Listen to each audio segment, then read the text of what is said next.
Up next, please welcome Claire and Wayne, who will be sharing their perspective on Are We Moving Too Fast?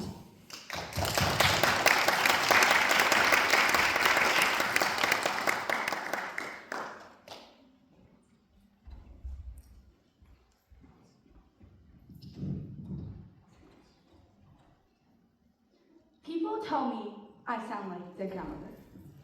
And honestly, I take that as a compliment. I'm not here to tell anyone past is perfect. Trust me, I'm not planning to trade my current life for a calm or infected one. In modern life, everything is faster and shorter.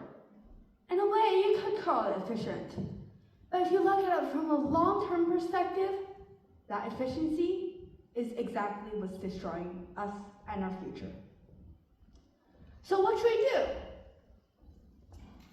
My name is Claire Wang. I'm a grade 8 at Eric Hamber, and today I want to talk about why we need to slow down. First of all, let's start off with comparing the past to the present. In the past, life was slow and well considered. We used to consider things.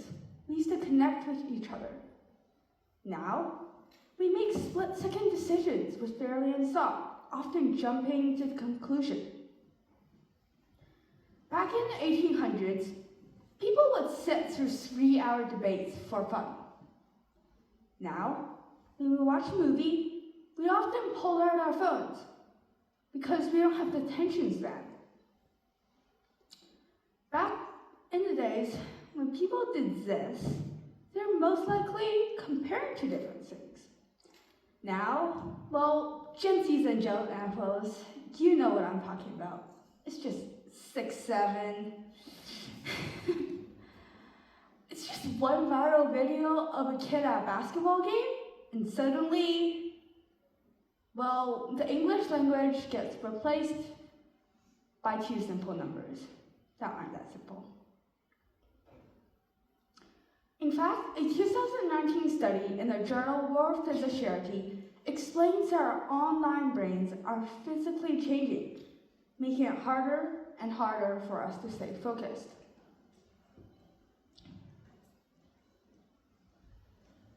We used to actually connect with people in front of us. Faster speed isn't just ruining our focus. It's also making it harder to tell what's real and what's fake. Back in 2020, Natalie Taylor went to an IKEA showroom for a whole afternoon. She posed as if she were on a Bali vacation. And when she went home, she posted the perfect takes on social media. Everyone believed the lie. Unthinking viewers would have thought, oh, her life is perfect. They would have gotten jealous and started comparing their messy lives. 2 weeks later, Natalie Taylor posted the truth on YouTube. She said that it was actually just an IKEA showroom. Unthinking viewers believe the lie. They don't see the hidden price tags, and nor do they see the customers. This shows how easy it is for social media to fool us. And yes, the recent legal battles involving Meta and YouTube prove the point. These platforms aren't just for meeting friends. They are actually designed to be addictive under the surface, using physiological tricks to keep you scrolling. But when we scroll through these fake lives, we often forget about the people, the lives right in front of us. Back in the day, people used to work together. They talked to each other, they connected to each other. When you talk to your friends, they actually listen. We talk, They scroll, and well, nowadays they just half the time miss a lot of the story. Let me act it out for you. Scenario 1, ancient kid. Hey friend, I was thinking about, writing a story together for our English project. Maybe we could have fairies and dragons.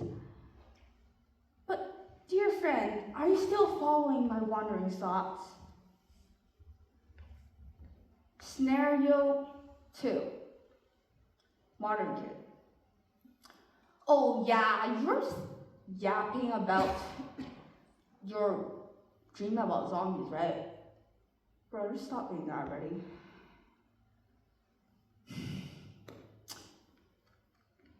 I hope you died.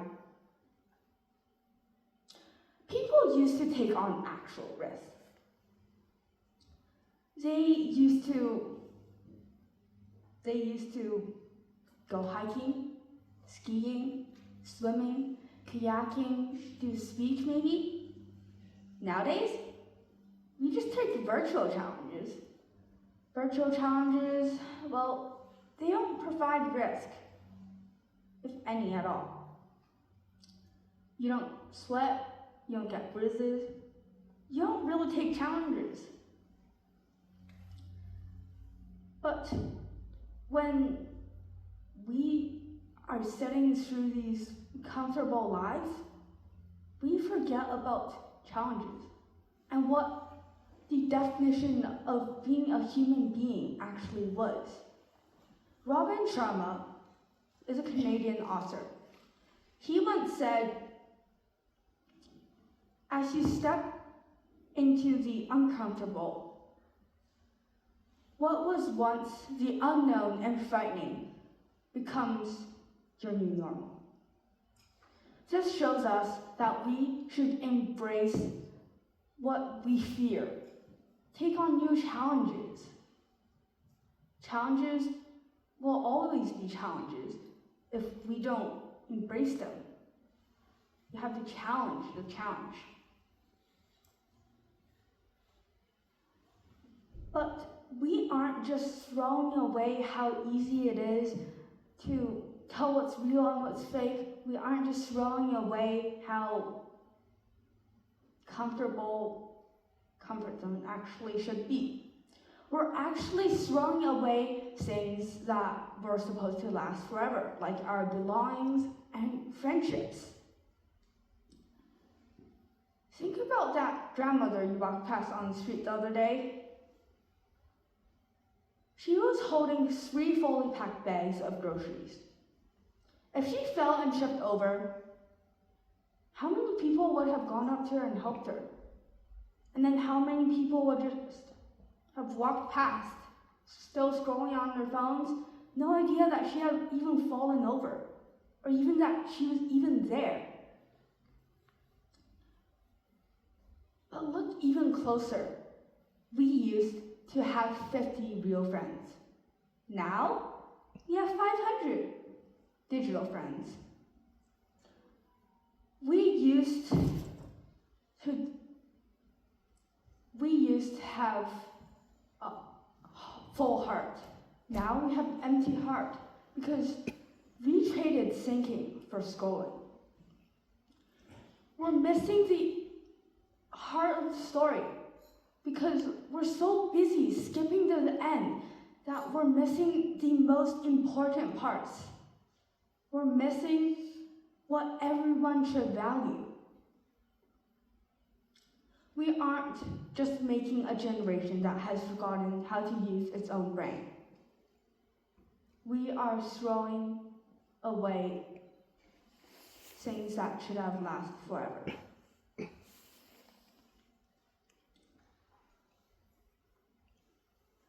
And if you think that I'm merely a grumbling child, please take a look at science.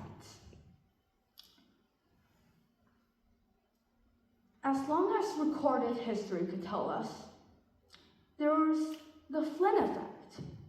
The Flynn effect is when human IQ scores go up generation by generation.